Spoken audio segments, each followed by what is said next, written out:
In this video, I'll be talking about public interest override. Public interest override applies where an information officer legitimately withholds access to certain records based on one of the grounds of refusal set out in PIA. This means that where the grounds of refusal do not exist, access should be granted. For a deeper understanding on valid grounds of refusal, see one of our videos on valid grounds of refusal. Public interest applies where an information officer receives a PIA request and refuses to grant access on the ground that, for instance, the record contains confidential information. The requester may use the public interest override to argue that disclosure of the record is necessary because it is in the public's interest. So, what is public interest? There is no fixed definition of what public interest is. The definition depends on a particular context.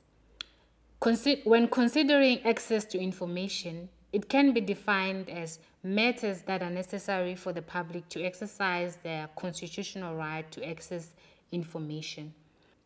PIA does not define what public interest is. It, however, sets out two requirements that need to be considered in order for public interest to be considered.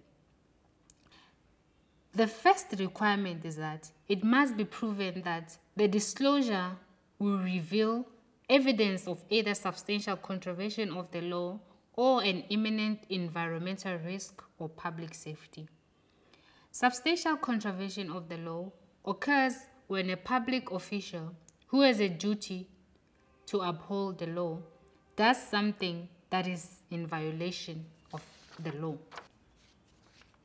For an example, where there is suspicion of corruption in awarding a tender contract, a person may make a PIA request to the relevant public body to request records detailing the tender process.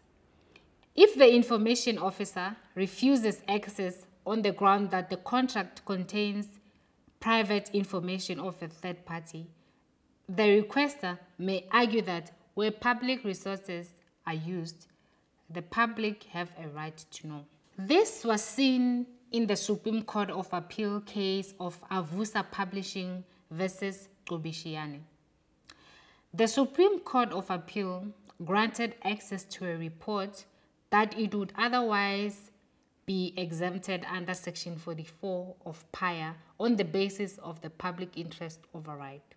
The court found that a report which was prepared in relation to concerns of maladministration at the Nelson Mandela Bay municipality would reveal evidence of substantial contravention of the law or failure to comply with the law. The other part of the first requirement is that in order for information to be released, it must be proven that there is evidence of an imminent environmental risk or public safety.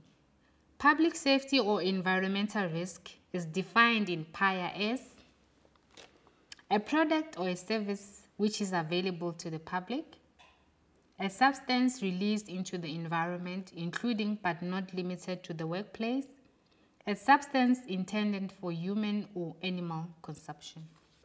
This, for example, means that information about a disease outbreak would be in the public's interest.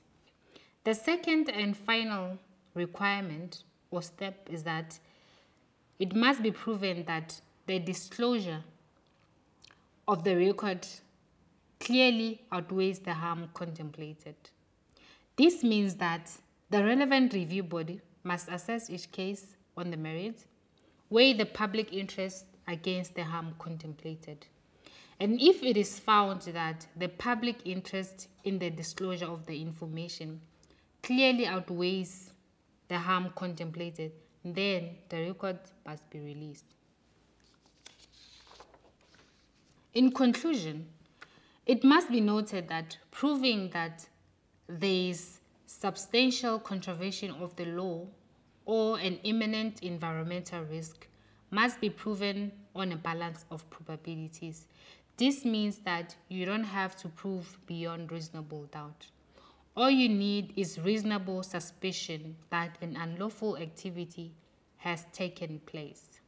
This is because putting a threshold that is higher than normal will undermine the constitutional right to access to information.